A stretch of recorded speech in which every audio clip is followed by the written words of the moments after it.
Ayan, we're going to the beach. Park muna namin ang car dito sa may forest lang. Wala kasing mga parking. So come and join us guys. We're going to the beach here in Fula.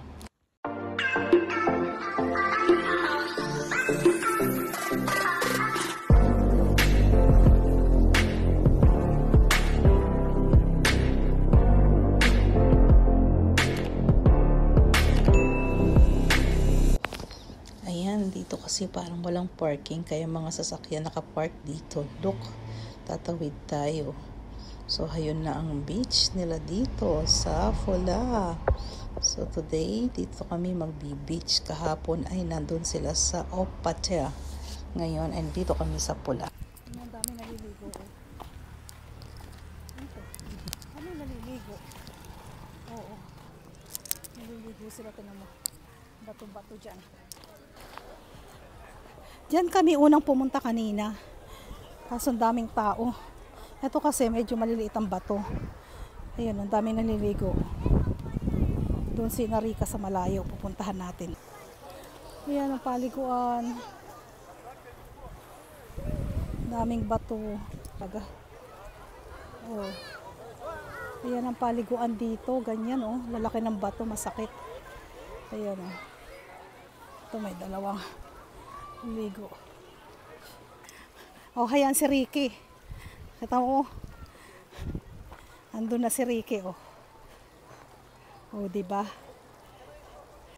At ayan ang baby Rico ko. Nakasalbabida pa siya.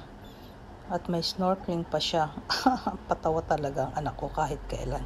Namumukhang tanga lang po ang aking anak. Pasensya na. Talaga naman na. Kasi hindi siya marunong mag-swimming.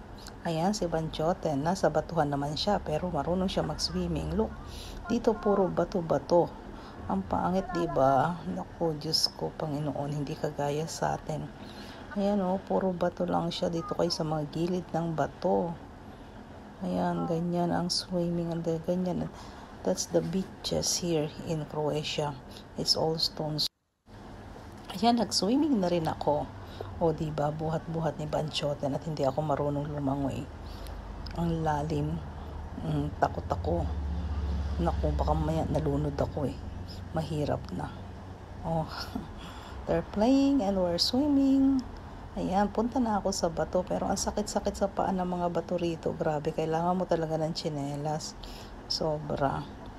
Oh, ayan. Picture muna with my pamangkin, Ricky. Dito siya sa Croatia. Nagtatrabaho. Ayan.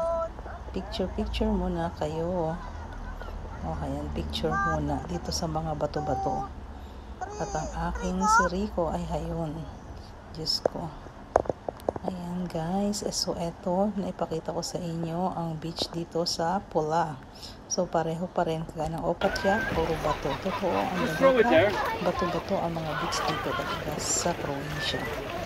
Puro bato ang mga beach nila rito. Kaya it's really true. The beaches in Croatia are stones. Hindi siya maganda. Not like in Asia. Asian beach is really beautiful. Super beautiful. Hindi mo mako-compare sa beach dito. Ano ba yan? Grabe. But a lot of people are swimming here. Dami nila naliligo dito because there's no choice. They said it's beautiful but actually for me, there's nothing to compare about our beaches in the Philippines. Diba? Ganda ng mga beach natin talaga. Sobra. Super. Pero wala tayong magagawa. We're here in Europe. So, at saka, to explore, paminsan-minsan. At we are lucky that we have a beautiful beaches. May choice tayo sa mga beach na pinupuntahan natin in the Philippines. But here, they have no choice naman. So, ayan. Uwian na kami. Tapos nang maligo, tapos nang mag-swimming. So, picture muna bago mag-uwi ang... So, uwian na. We're going to our car. Ayan, with Ricky. Hi, thank you. At nagkita-kita rin tayo dito sa Croatia. So, this is Croatia. On the way out now, we're going to there where we stay for 5 days for Rika's birthday. So, uwi na. Thank you so much guys for watching. Thank you.